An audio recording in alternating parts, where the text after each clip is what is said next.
নমস্কার, আপনারা সকলে ভালো থাকবেন, সুস্থ থাকবেন।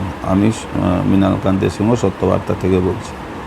আমাদের রাজ্যের খবরাখবর আপনারা তো রোজই জানছেন। কালকে আবার দুটো মার্ডার হয়েছিল, একটা মালদা, একটা ভাঙড়ে। আজকে আবার দুটো মার্ডার খেজুরিতে হয়েছে, মেদিনীপুরে। আর তার সঙ্গে একটা মানে প্রেস্টিজিয়াস সংস্থা IIM, যেটা জোকাতে আছে, যেটা ন্যাশনাল লেভেলের একটা ইউনিভার্সিটি, ম্যানেজমেন্ট ইউনিভার্সিটি।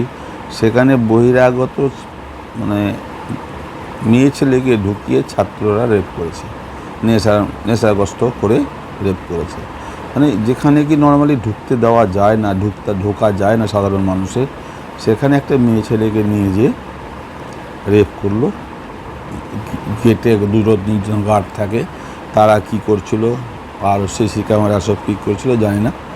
তো আমাদের আজকে আবার দেখবেন উন্নাও, হাতরাস, হরিয়ানা যে ডিবেট শোয়ে যখন বসবে সব চলে যাবে। আজকে সব চলে যাবে, উন্নাও, মণিপুর, এইসবে আজ চলে যাবে। আমাদের বাংলার যেসব প্রবক্তা সব আছেন, রাজ্যের প্রবক্তা, তারা সব চলে যাবেন ওখানে।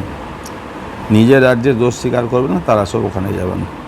নমস্কার। এই বিষয় নিয়ে বেশি বাড়ালাম না। এত নামী সংস্থাতে এইভাবে রেপ হবে, এটা ভাবতেও খুব খারাপ লাগছে। নমস্কার, আপনারা সকালে ভালো থাকুন, সুস্থ থাকুন।